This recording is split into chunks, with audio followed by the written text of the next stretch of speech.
ॐ श्रीमद्भगवद्गीता अथ अष्टमोऽध्यायः अक्षरब्रह्मयोगो नाम अर्जुन उवाच किं ब्रह्म किमध्यात्म किं कर्म पुरुषोत्तम अधिभूतं च किं प्रोक्तम् अधिदैवं किमुच्यते अतियज्ञ कथं कोत्र देहेऽस्मिन् मधुसूदन प्रयाणकाले च कथं नेयोऽसि नियतात्मभिः श्रीभगवानुवाच अक्षरं ब्रह्म परमं स्वभावोऽध्यात्ममुच्यते भूतभावोद्भवकरो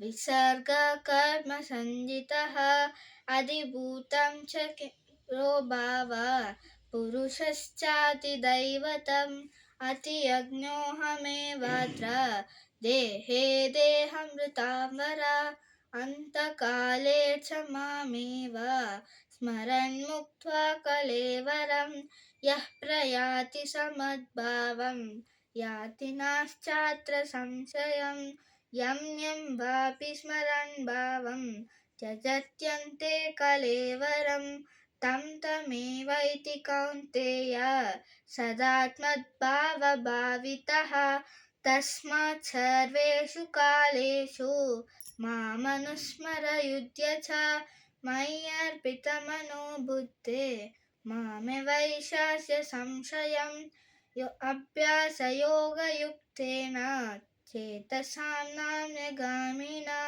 परमं पुरुषं दिव्यं याति पार्थानुचिन्तयन् कविं पुराणं मनुशास्त्रितारम् अनोरणीयं समरुत्स्मरेभ्यः सर्वस्य दातारमचिन्त्य रूपम् आदित्यवर्णं तमसा परस्ता प्रयाणकाले मनसाचलेन भक्त्या युक्तो योगबलेन चैव गृहोर्मध्ये प्राणमवश्य सम्य सतं परं पुरुषम् उपैति दिव्यम् ॐ तत्सदिति श्रीमद्भगवद्गीतासु उपनिषत्सु ब्रह्मविद्यायां योगशास्त्रे श्रीकृष्णार्जुनसंवादे अक्षरब्रह्मयोगो नाम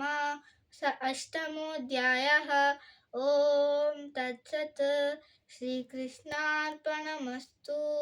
हरिः ॐ। धन्यवादः।